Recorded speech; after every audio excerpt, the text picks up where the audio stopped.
કપાસના છોડમાં વધારે ફાલ ફૂલ લાગે એટલા માટે પ્લાન્ટ ગ્રોથ રેગ્યુલેટર જેવા કે જિબ્રેલિક એસિડ 0.001 જેવા ઘણા બધા ખેડૂત મિત્રો છંટકાવ કરતા હોય છે, પરંતુ આ વાતાવરણમાં ખેડૂત મિત્રો જિબ્રેલિક એસિડનો છંટકાવ કરવામાં આવે તો છોડની જે કોષ દિવાલ છે તે ખેંચાઈને વધે છે, એટલે છોડની લંબાઈ વધે છે અને આવું નવું વાતાવરણ રહે તો ઘણી વખત છોડ નબળો પડી જઈને તેના ઉપર ફૂગનું આક્રમણ પણ લાગી શકે છે। એટલા માટે અમારી દ્રષ્ટિએ જિબ્રેલિક એસિડનો છંટકાવ આવા સમયે ખેડૂત મિત્રો તમે ન કરો તો ખૂબ સારામાં સારો ફાયદો તમને મળી શકે। બાકી કાંઈ વાંધો ન આવતો હોય તો તમારી ઈચ્છા મુજબ તમે શું કરવું કે ન કરવું તેનો નિર્ણય લઈ શકો છો।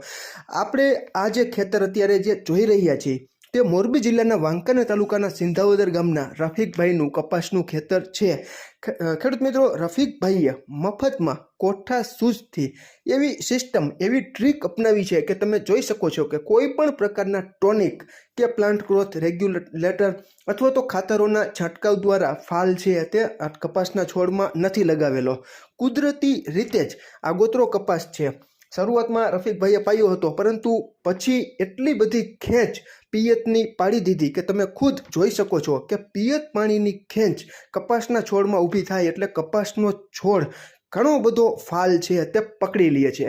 તો આ એવી મફતમાં ટ્રીક રફીકભાઈએ અપનાવેલી છે કે કોઈ પણ પ્રકારના હોર્મોન્સના છંટકાવ કર્યા વગર તમે જોઈ શકો છો કે કપાસના દરેક છોડમાં ખૂબ સારામાં સારો ફાલ છે તે રફીકભાઈના કપાસના ખેતરમાં આપણે જોઈ શકીએ છીએ।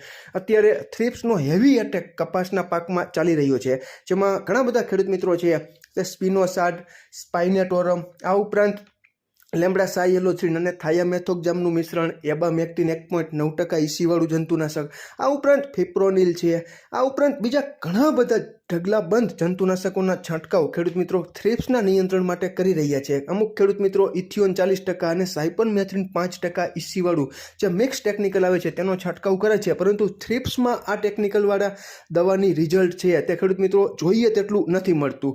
ઈયળમાં સારું કામ આપે છે, પરંતુ થ્રિપ્સમાં આનો કોઈ રોલ એટલો બધો નથી।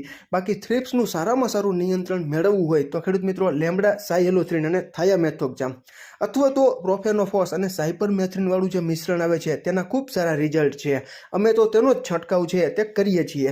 રફીકભાઈએ છેલ્લે થ્રિપ્સનો હેવી એટેક હતો એટલે આપણું જે ઇમિડાક્લોપ્રિડ 40% અને ફિપ્રોનિલ 40% જે આવે છે પાવડરવાળી જે મિક્સ ટેકનિકલવાળી જંતુનાશક, તેની સાથે મોનોક્રોટોફોસ 36% એસએલ, આ બંને મિક્સ કરીને છેલ્લો ત્રીજો છંટકાવ છે તે કરેલો હતો।